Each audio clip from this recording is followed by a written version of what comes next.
All right, today we're pulling back the curtain on the hidden science behind something you probably think is pretty simple, the mushroom. But what it really takes to get one from the ground to your kitchen, well, that's a story of pure biology and some serious high-tech engineering. Seriously, have you ever actually stopped to think about it? It's not like you just toss a seed in the ground and add a little water. The journey of a single mushroom is way more like something out of a futuristic lab than a simple garden. We first have to understand what they even are, because this familiar food is definitely not what it seems. First off, a mushroom isn't a plant. Not even close. It's a fungus. And get this, biologically, it's actually closer to an animal than it is to a vegetable. It has zero chlorophyll, so it can't just soak up the sun for energy. Nope. Just like an animal, it has to consume its food, absorbing all its nutrients from whatever it's living on. And what's crazy is, for something that literally grows in the dark, it is an absolute nutritional powerhouse. I mean, they're packed with vitamin C, all these essential B vitamins, and a whole bunch of important minerals like potassium and phosphorus that our bodies need. In fact, this industry is so huge that back in 1997, the city of Solon in India was officially named the Mushroom City of India for its massive production. That right there just shows you how important this scientific crop has really become. Now, you can't just plant a mushroom. That's not how it works. You literally have to build its entire world from the ground up. And that world begins with one critical, scientifically engineered element, the compost. It all kicks off with two key components. First, you've got the spawn. You can think of it as the mushroom seed, but it's really a pure culture of a specific mushroom strain grown on sterilized grain in a lab. And then you have the compost. This is not your backyard compost pile. It's a custom-built launch pad, scientifically designed to be the perfect food source. But making this stuff, wow, it's not just a matter of mixing some straw and manure together. It is a controlled, two-phase biological event. It's like a war of microbes that completely transforms all the raw ingredients. And the change is, well, it's like night and day. In phase one, these heat-loving microbes are just going wild, breaking down all the tough plant matter and releasing this really strong smell of ammonia. Then, in phase two, the compost is pasteurized.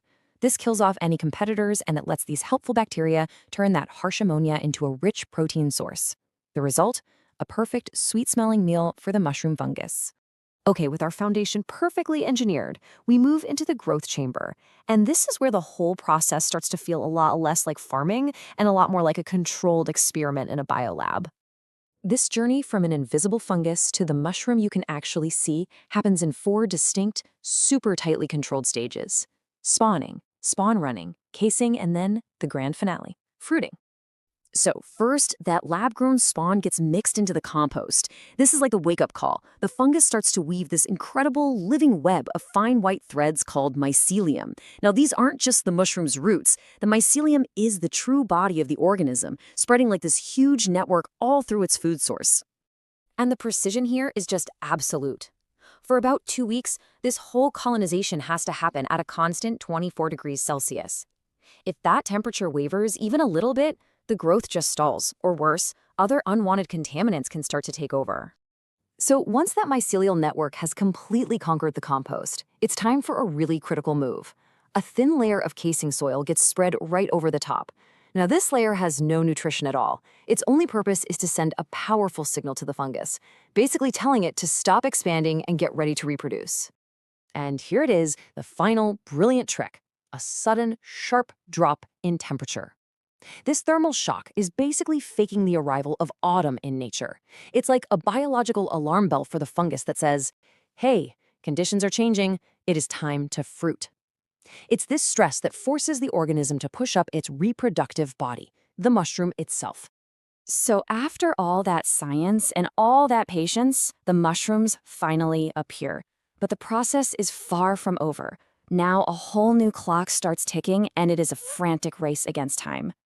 Harvesting is really a craft in itself. Each mushroom has to be picked by hand with a gentle little twist right when the cap is perfectly closed.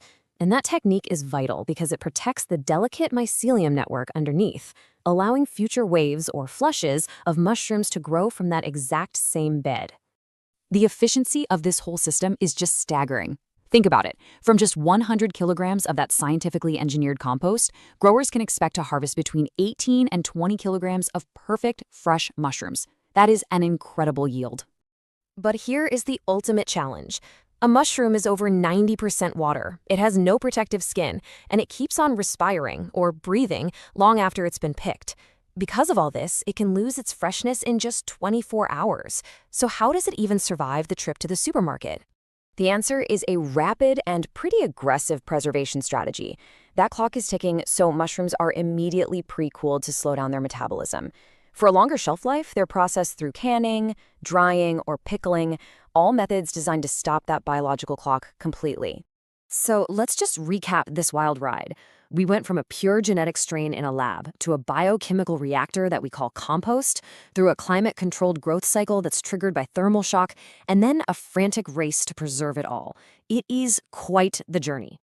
So the next time you're about to slice a mushroom, just stop and ask yourself, are you just chopping up a simple vegetable? Or are you holding the remarkable product of a hidden, microscopic world brought to life by pure, unadulterated science?